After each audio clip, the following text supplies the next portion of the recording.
വിഭാഗീയതയെക്കുറിച്ചുള്ള ചോദ്യങ്ങളിൽ നിന്ന് ഒഴിഞ്ഞുമാറി ബി.ജെ.പി. നേതാക്കൾ. ബി.ജെ.പിയിൽ കൂടുതൽ വിഭാഗീയത ഉണ്ടെന്ന് വരുത്തി തീർക്കാൻ ചില മാധ്യമങ്ങൾ ശ്രമിക്കുന്നുവെന്നാണ് ശോഭാ സുരേന്ദ്രൻ പറഞ്ഞത്. നിലവിൽ വിഭാഗീയത ഉണ്ടോ എന്ന ചോദ്യത്തിൽ നിന്ന് അവർ ഒഴിഞ്ഞു മാറുകയും ചെയ്യുന്നുണ്ട്. തോൽവിയാണെങ്കിലും വിജയമാണെങ്കിലും പാർട്ടി ചർച്ച ചെയ്യുമെന്നും സംസ്ഥാന അധ്യക്ഷൻ മികച്ച രീതിയിൽ പ്രവർത്തിക്കുന്നുവെന്നും കേരള പ്രഭാരി തന്നെ പറഞ്ഞിട്ടുണ്ട് എന്നും ബി.ജെ.പി. ഇരുമ്പുമറയുള്ള പാർട്ടിയല്ല എന്നും ശോഭാ സുരേന്ദ്രൻ പറഞ്ഞു.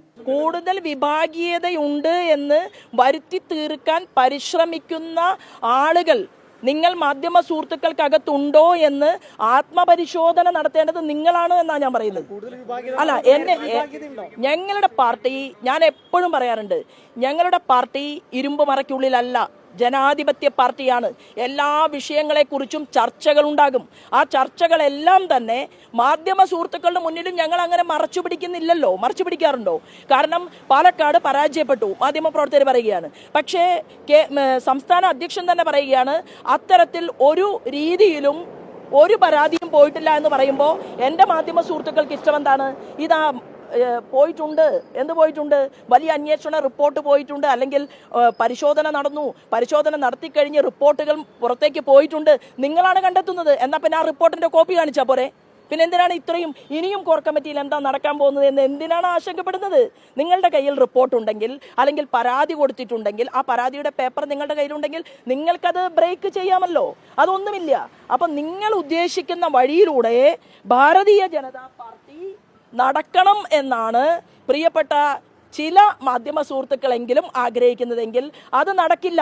മുഖ്യമന്ത്രി പിണറായി വിജയനെയും പ്രതിപക്ഷ നേതാവ് ശ്രീമാൻ വി.ഡി. സതീശനെയും മര്യാദയ്ക്ക് നടത്തിക്കാൻ പറ്റുമോ എന്നാണ് ഭാരതീയ ജനതാ പാർട്ടി നോക്കുന്നത്. കാരണം ഞങ്ങളുടെ ലീഡറാണ്, ബി.ജെ.പിയിൽ വിശ്വസിക്കുന്ന ഒരു മനുഷ്യനാണ് ഇന്ത്യയുടെ പ്രധാനമന്ത്രിയായിട്ട് ഇരിക്കുന്നതെങ്കിൽ ഓരോ ഡിപ്പാർട്ട്മെന്റിലേക്കും കൂടെ കൊടുക്കുന്ന ആ പണത്തിന്റെ കൃത്യമായിട്ടുള്ള വിഹിതം അത് ജനങ്ങളിലേക്ക് എത്തുന്നുണ്ടോ ഇല്ല, അതിനെക്കുറിച്ച് കണക്ക് പറയിപ്പിക്കാൻ പറ്റുമോ എന്നതിനാണ് പാർട്ടി ശക്തിപ്പെടുത്തുന്നത്. അല്ല, ഞങ്ങൾ ജയിക്കാത്തതിന്റെ കാരണം എന്താണ്?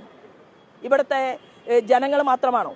ഇപ്പോൾ ഞാൻ പറയട്ടെ, ഞങ്ങൾ ജയിക്കാത്തതിന്റെ കാരണം, ജയിക്കാൻ ഏതെങ്കിലും ഒരു നിയോജക മണ്ഡലത്തിൽ ഞങ്ങൾ പരിശ്രമിക്കുന്നതിന്റെ കൂട്ടത്തിൽ ഏതെങ്കിലും ഒരു പ്രമുഖമായിട്ടുള്ള മാധ്യമം സഹായിക്കുന്നുണ്ടോ? ഉണ്ടായിരുന്നുവെങ്കിൽ ഞാൻ ആലപ്പുഴയിൽ വന്നിറങ്ങിയ സമയത്ത് എന്നെ സ്നേഹിക്കാമായിരുന്നല്ലോ, എന്നെ സഹായിക്കാമായിരുന്നല്ലോ. ശോഭാ സുരേന്ദ്രൻ നല്ല രീതിയിൽ വോട്ട് പിടിക്കുമെന്നൊരു വാക്കെങ്കിലും പറയാമല്ലോ. ഒന്നും പറഞ്ഞില്ലല്ലോ. എന്നിട്ടും 1.5 ലക്ഷത്തിനധികം ഉണ്ടായിരുന്ന വോട്ട് 3 ലക്ഷം പിടിച്ചിട്ടല്ലേ എൻ്റെ മാധ്യമ സുഹൃത്തുക്കൾ റിപ്പോർട്ട് ചെയ്ത്. പക്ഷെ എന്നാലും എനിക്ക് നിങ്ങളെ ഇഷ്ടമാണ്. കാരണം കൂടുതൽ കരുത്തോടുകൂടി, കൂടുതൽ ആർജിതമായിട്ടുള്ള സ്വഭാവത്തോടുകൂടി നിങ്ങൾ ബി.ജെ.പിയിലെ ഓരോ ലീഡർഷിപ്പിന് നേതൃത്വം കൊടുക്കുന്നവരെയും ഇഴകീറി നിങ്ങൾ പരിശോധിക്കണം. അത് വളരെ സന്തോഷം.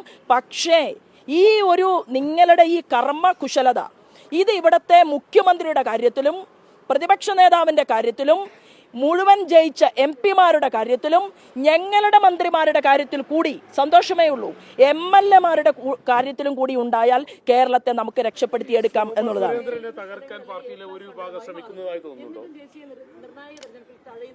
അല്ല, ഞാൻ പറയട്ടെ, എൻ്റെ ലക്ഷ്യം എന്താണ്? എൻ്റെ ലക്ഷ്യം എന്ന് പറയുന്നത്, പ്രസ്ഥാനം എന്താ തീരുമാനിച്ചിട്ടുള്ളത്? വോട്ട് കുറവുള്ള പ്രദേശമുണ്ടെങ്കിൽ ആ വോട്ട് കുറവുള്ള പ്രദേശത്തേക്ക് ശോഭ പോയാൽ വോട്ട് കൂടും എന്ന് പറയുന്നത് നല്ല കാര്യമല്ലേ? അവിടുത്തെ പ്രവർത്തകർക്ക് കൂടി ഊർജ്ജമുണ്ടാകുന്നു, അവിടുത്തെ ജനങ്ങൾ കൂടി എന്നെ ഇഷ്ടപ്പെടുന്നു. ഇപ്പം എന്ത് സംഭവിച്ചു? കേരളം വ്യാപകമായിട്ട് ഞാൻ മത്സരിക്കാൻ പോയതുകൊണ്ട് നന്നായില്ലേ? നല്ലതല്ലേ? ആ സ്ഥലങ്ങളിലെല്ലാം വോട്ട് കൂടുകയല്ലേ?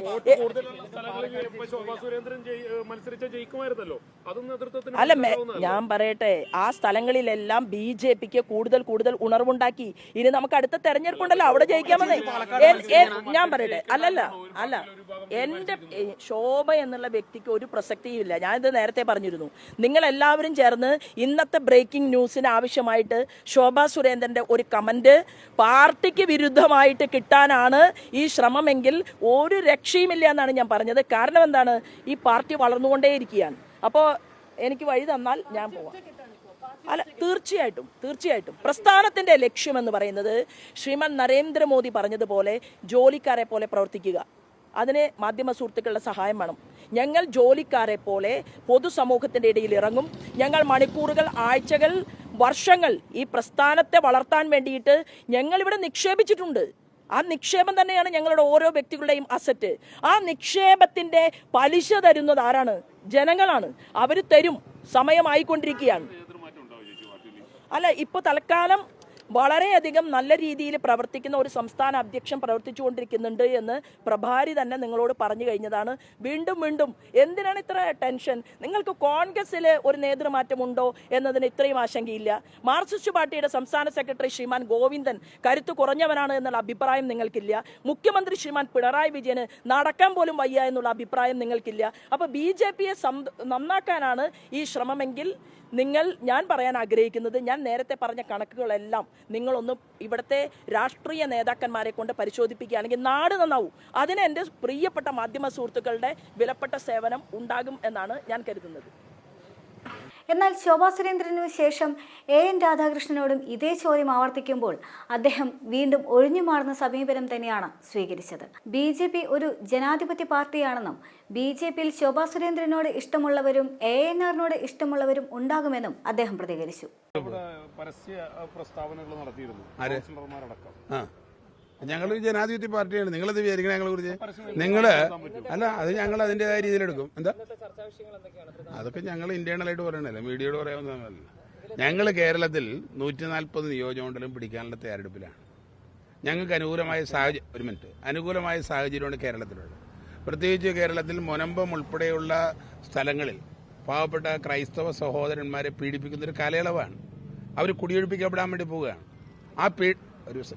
ആ പീഡിതരായ ആളുകൾ അവരൊരു വലിയ നിലപാടുകൾ സ്വീകരിച്ചിട്ടുണ്ട്. ഞങ്ങളിന്ന് കേരളത്തിൽ വലിയ ശക്തിയാണ്.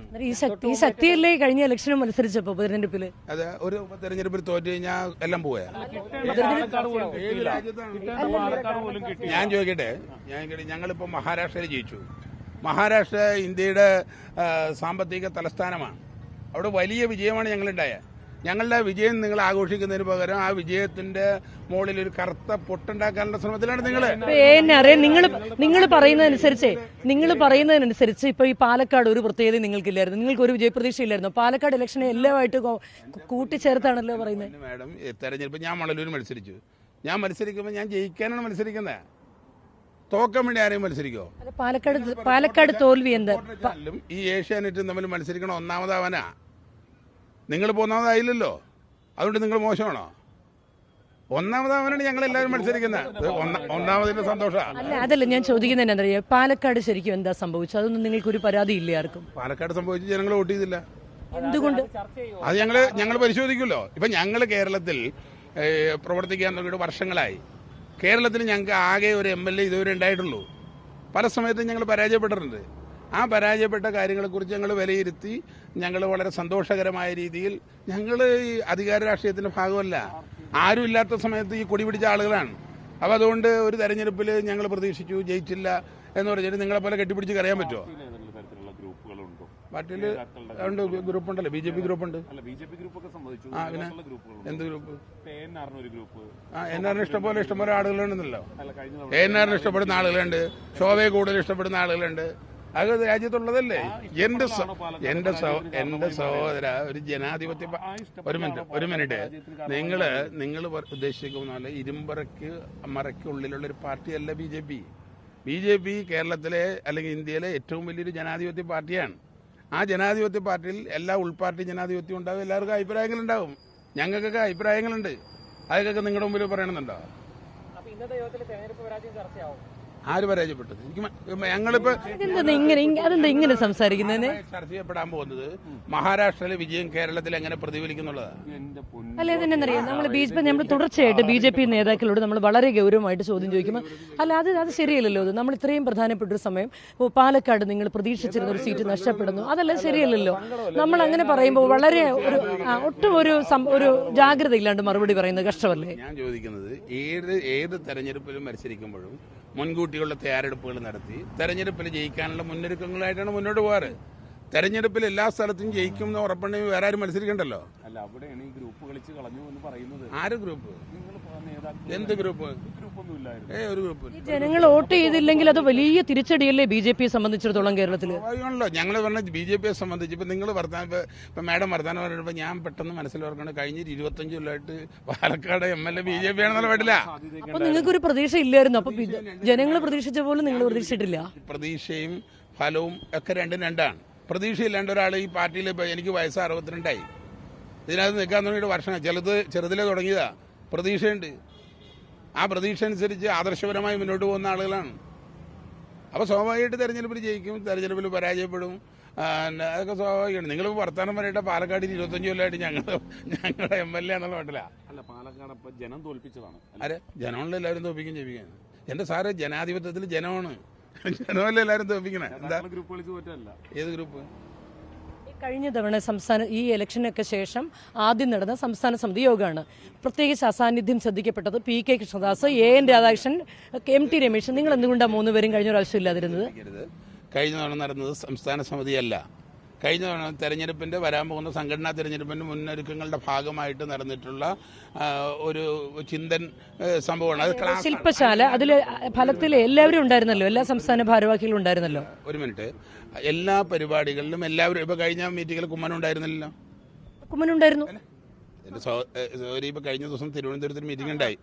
ആ തിരുവനന്തപുരത്തെ മീറ്റിങ്ങിൽ കുമ്മനുണ്ടായില്ലല്ലോ. അപ്പോൾ പല ആളുകൾക്കും പല അസൗകര്യം ഉണ്ടാകും.